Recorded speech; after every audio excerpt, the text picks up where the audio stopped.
I think I've matured a lot in these past 4 years, and one thing that I know is that I'm really able to push through a lot of obstacles.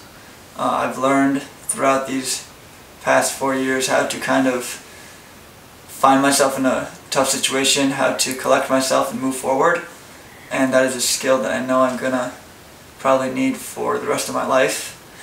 My music teacher, Miss Johnson, has influenced me a lot. I've taken a lot of her classes throughout my high school years, and I really like her because she teaches me a lot about music, but her music lessons kind of translate into more life lessons.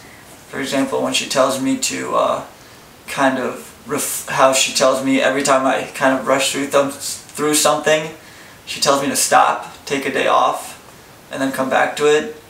And I guess that kind of is just a life lesson to take a little bit of time before you reflect on something, and then you can find a lot more errors. When I went to Israel this winter, because I went all by myself and I didn't have any trouble with the plane or any of that, but I did have a lot of, not really trouble, but I've gotten myself into some hard situations because I had to take all public transportation because I was in Israel alone. And I did speak the language, but I didn't read very well. And so there were times that I found myself kind of stuck in a bus station in the pouring rain and just kind of had to figure out where I had to be, when I had to be there, and how to get there. And I guess I was really proud of myself because I was able to get it done and just kind of collect myself and figure out what needed to be done.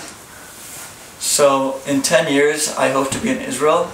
I'm going to move there in July, but I hope that I'm able to find a career, maybe through the military, maybe through other programs, but I hopefully am able to find some way to live there. It's not very easy. It's kind of expensive living there, and it's a tough place and whatnot, but I really hope that I can be able to spend a majority of my life there because I very much like the culture and the people, and I'd very much like to be part of that society.